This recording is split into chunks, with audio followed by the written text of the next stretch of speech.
श्री अधिक मास महात्म्य अध्याय 25. श्री गणेशाय नमः. श्री विष्णू म्हणे लक्ष्मीप्रत, प्राणप्रिये सर्वजनी सतत स्नानदानादी रूप यथोक्त मलमास व्रत आचरावे. तेने सर्व पापे निरसती, इहलोकी सर्व सुखे लाभती, अंती होऊनी मोक्षगती फेरे चुकती जन्माचे. याविषयी तुझ कथा एक सांगतो सर्व पापनाशक. जी ऐकता ब्रह्म हाही देख, पुनरपि नये जन्मासी. इंदिरे पूर्वी पृथ्वी वरुती, वीरबाहू नामे होता नृपती. तो महादाता प्रसिद्ध जगती, यजनशील सर्वदा. आणि रूपे सुंदर भाग्यवान, सर्वजन प्रिय क्षमी महान. अति बलिष्ठ बुद्धिमान, ऐसा गुणवान असे पै. तदभार्या नामे यशोमती, रूप सुंदर अभिमानवती. धन यौवने गर्विष्ठ अति, ऐसी निरुती होती पा. आणि त्या रायाचा जो प्रधान, तयाचे नाम होते मंडन. तो स्वामी भक्त अति श्रीमान, शूर महान असे पै. प्रधानाची भार्या सती, तियेचे नाम गुणवती. ती क्षणक मानुनी धनसंपत्ती, दान धर्म करीतसे. ऐशा प्रकारे ते चौघी जणे मंडित असती स्वस्व गुणे. परी राजा राणी ती अभिमाने, नाडली कैसी ते ऐक.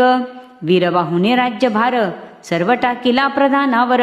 स्वये संसार मानुनी स्थिर, भोग निरंतर भोगितसे.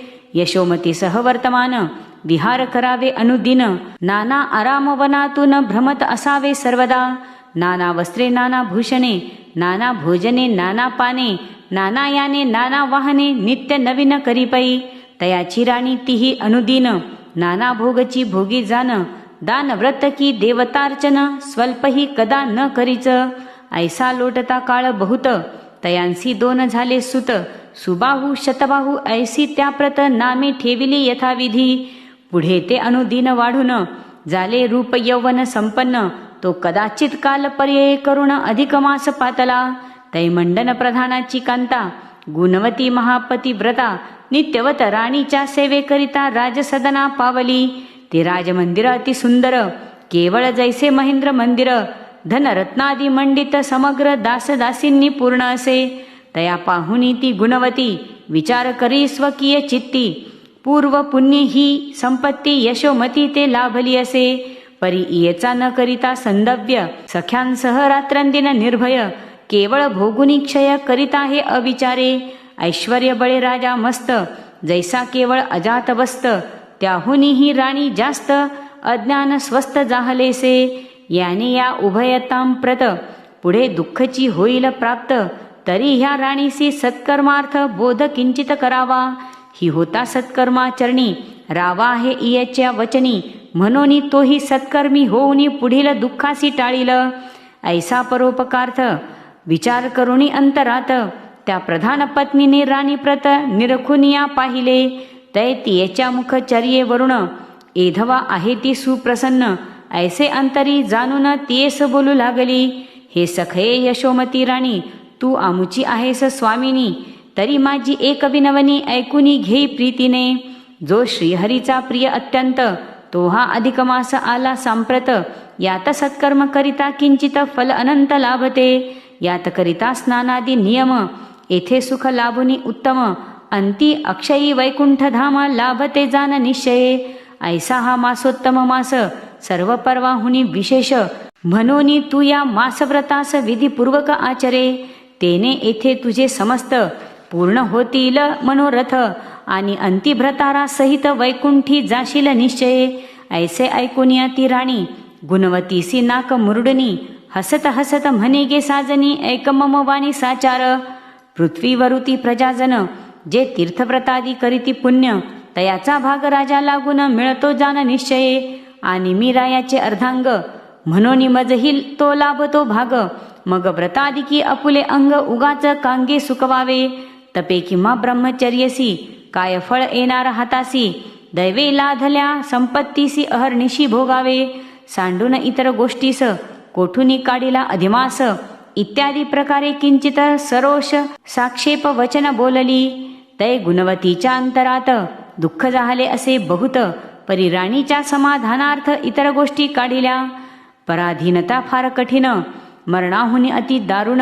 म्हणून मधुर वचने बोलून केले समाधान राणीचे. मग तियेची घेऊनी आज्ञा गुणवती आली स्वसदना आणि वंदुनिया पती चरणा व्रतार्थ अनुज्ञा याचिली.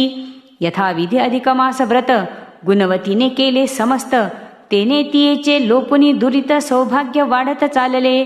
प्रिय यशोमतीने वहिले अधिक मास व्रत अवमानिले, तेने तिये प्रति आगळे दुःख पातले अवचित. यवनारूढ रूपसुंदर ऐसे तियेचे 2 कुमर, तयांसी भरुणी महाज्वर एका एकी निवर्तले. तयांच्या दुःखे पोळोनी अति निश्चेष्ट पडली यशोमती. तैसाच वीरबाहू नृपती दुःखित अति जाहला. सकळ लोकांसह वर्तमान विलाप करी हृदय पिटून, म्हणे रे कटकटा काय हा महान प्रसंग दारुण अनिलासी. इकडे राणी यशोमती मस्तक आपटी पृथ्वी वरती, बहुदासी जन सावरिती परी उपाय न चलेच. पुत्र मुखाते कुरुवाळुनी विलाप करी दीनवाणी, तो ऐकुनी सकळ मेदिनी उलो पाहे साचार. ऐसा महा आतंक वर्तला प्रधाने राजा बहु बोधिला, परी तो असे अज्ञानी भरला म्हणून समजला नाहीच. प्रियमल मास व्रत वहिले यशोमतीने अवमानिले, तया पापाचे ऐसे आगळे फळ उदेले दारुण. तै गुणवती होती स्वसदनी, तियेने लोकमुखातुनी राजसूत मृत्यूची वार्ता ऐकुनी शोक संतप्त जाहली. आणि लगेची सत्वर गती पावली राजसदनाप्रती, तो पुत्र शोके आक्रंदती क्षिती यशोमती लोळतसे. तियेसी कवटाळुनी गुणवती विलाप करू लागली अति, त्या दोघींच्या शोकाची मिती कोण जगती करील. उक्साबुक्सी बहुत पुत्राचे गुण आठवीत, पुन्हा पुन्हा वक्षस्थल पीडित भूमिसी पडत आक्रोशे. ऐसे चालले बहुत वेळ, तै ज्या दासी होत्या जवळ, तै त्या दोघीसीही निर्मळ बहुत प्रकारे बोधिले. आक्रंदन किंचित राहिले, राणीने गुणवतीकडे पाहिले, तो तियेचे मुख तांबुले अत्यंत रंगले असे पै. भांगी भरला असे सेंदूर, भाळी कुंकुम अति सुंदर, नयनी अंजनाची कोर कुसुमाहार वेणीत. ऐसी सौभाग्य भूषणी मंडित पाहुनिया गुणवती प्रत, यशोमती राणी अंतरात क्रोध संतप्त जाहली. आणि म्हणे सखय गुणवती, कायही ऐशी तव रीती, दुःख पर्वत मजवरुती कोसळूनिया पडलासे. यावेळी मुखमंडन करुण आणि वस्त्राभरणे लेहून, येथे तू आलासी नटून हे तुझं योग्य दिसते की. उठ उठ येथुनी लवकरी, सुखे जाई आपुल्या मंदिरी. मी अभागिनी आहे खरी, तरी दुःखची भोगिते. तू सदा सुखे राही नटत. ऐसे बोलूनी राणीने त्वरित बलात्कारे गुणवती प्रत घरी परत प्रेशिले. तिने येऊनी स्वग्रहासी बहु विचारिले मानसी, परी राणीच्या अभिप्रायासी जाणवेना साचार. तैती गुणवती स्वपती प्रत विनय म्हणे हो प्राणनाथ, आज मी यशोमती राणी प्रत गेले होते भेटावया. परी तिने मज विलोकून काही विपरीत केले भाषण, आणि लगेची रागे तेथून परत दवडून लाविले. म्हणून मी आले सत्वरी, विचार केला नाना परी. परी तियेच्या वाक्याचा अंतरी अभिप्राय समजेना. स्वये दुःखी पडली असोनी तिने ऐसी का केली करणी, याचा विचार प्राणनाथांनी स्वकीय मनी करावा. ते ऐकुनी मंडन प्रधान म्हणे प्रिये ते व्यर्थ वचन. पुत्र शोके राणी त्रासून काहीतरी बडबडली, त्याचा की जे कासया विचार. प्रभाती तेथे जाई सत्वर, बोधवचने सांगोनी चार, बरे समजावी तियेसी. मीही उठोनी प्रातःकाळी, सभेत जाईन राजा जवळी. ऐसे बोलूनी ते काळी स्वस्थ राहिली दोघे जणे. द्वितीय दिनी सूर्योदयी उभयता गेली राजगृही. मंडन पावला सभेठाई, गुणवती गेली राणी वसा. तै राणीने गुणवतीचे वदन पूर्ववत सुमंडित पाहून, कोपे दासी मुखे तत्क्षण रायासी सांगून पाठविले. दासी जाऊनी रायाप्रती म्हणे राणीची ऐका विनंती. प्रधानाची पत्नी गुणवती राणी वसा माझी आली असे. हा आपुला दुःखाचा दिवस, तिने मंडन केले विशेष. ती ऐसी कैसी हौस हे आम्हास न कळेची. बाहेर प्रेम दाखविती मोठे, परी यांच्या अंतरी असे खोटे. नातरी ऐसी रीत कोठे आहे पहावे विचारुणी. माझे दोघेही पुत्र मरावे, हिने नटून थटून यावे. हे मज कैसे वाटेल बरवे, मनी पहावे विचारुणी. माझे सुखोदक ओसरले, येच्या नटण्यावर ते आले. तुम्हा खोटे वाटेल वहिले, तरी प्रत्यक्ष विलोकीजे. ऐसा एकताची निरोप, राणीच्या प्रेमास्तव तो भूप. राणी वसा माझी साटोप येऊन या पोहोचला. गुणवतीच्या मंडनाप्रत पाहुनी कोपला अत्यंत, म्हणे कथिले समस्त ते यथार्थ असे पै. मग राये गुणवती सहित मंडनासी बांधुनी त्वरित, तद्गृहीचे द्रव्यही समस्त अपहारुणिया घेतले. आणि त्या प्रधान दंपत्या लागुनी कारागृहा माझी कोंडुनी, पुन्हा पुन्हा राजा राणी निर्भत्सिती झाली बहुसाल. मंडन म्हणे स्वस्त्रीप्रत, प्रिय हे काय झाले प्राप्त, कोणत्या कर्माचा हा अद्भुत विपाक झाला न कळे पै. ते ऐकून या गुणवती म्हणे व्यर्थ का करिता खंती, सेवक जनांची जीवित गती धन्या हाती निरंतर. कोपिष्टरायाची कथा कोपे उगाची का करिता, आम्हा दुःखाब्दी तुनी तारिता असे सर्वथा श्रीधर. तो सकळ ब्रह्मांडाचा भार स्वशिरी वाहतो निरंतर, सर्व दुःखनाशक परमेश्वर दयासागर असे तो. तोची संसारी सारभूत पुरवितो भक्तांचे मनोरथ, तयाची कृपा होता त्वरित दुःख समस्त निरसेल पै. ऐसे बोलुनी गुणवती लौह शृंखले पीडित अति, झाकून या नयनपाती क्षिती वरुती पडियेले. तैसाची मंडन प्रधानही दुःखे पडला धरित्री ठाई, इतुक्या माझी हरिणे हृदयी तद्दुःख बंधन जाणियेले. मग रात्री केले अद्भुत राजा राणीच्या स्वप्नात, स्वय जाऊनी त्वरित सकळ व्रत कथियेले. हरी म्हणे रे वीर बाहुराया, मंडन तयाची जाया, यांसी त्वा मूर्ख बांधोनिया कारागारी घातिलेस. ती दोघेही महापुण्यवंत, तया तू सोडी सोडी त्वरित, नातरी सर्वस्वे तुझ प्रत नाशीन निश्चित जाण हे.